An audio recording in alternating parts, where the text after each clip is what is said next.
I was thinking, you know, about all these, all the physical amount of bodies that there is on the stage, or, you know, the mass of sound that there is in that. So the piece kind of, in a way, I guess, I was also looking at the resource that's available. So a symphony orchestra, to me anyway, I was thinking of it as more of a very large symphonic ensemble, let's say.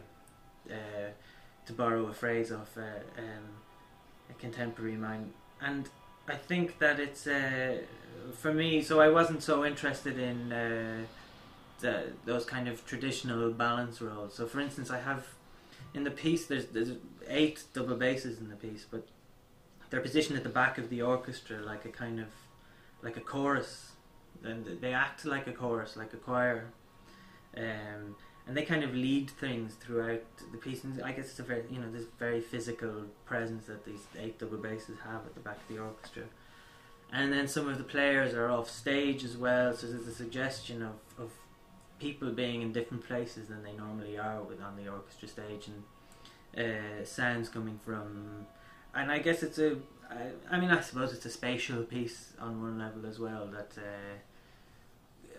I've always been struck actually when listening live that, you know, even the orchestra in its traditional setup it's spatial music, you know.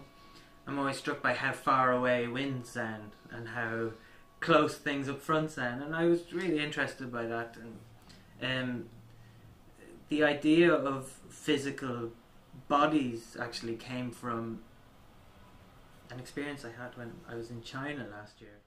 I was staying there as part of this residency. I was lucky enough to be there, and Hong Kong, you know, it's so dense, so physically dense with people and buildings so tight, and it's you know, Kowloon, Hong Kong, is the most densely, or was at least the most densely populated place on the planet. And even when you're in your own little space, you're aware that just on the other side of the wall there are bodies that are below you, above you, and around you, and this thing about defining your personal space. And I think that there was something about that memory that I had about, you know, that idea of that circle you have around yourself, and then all the other bodies that are around it, and how you connect with that sound.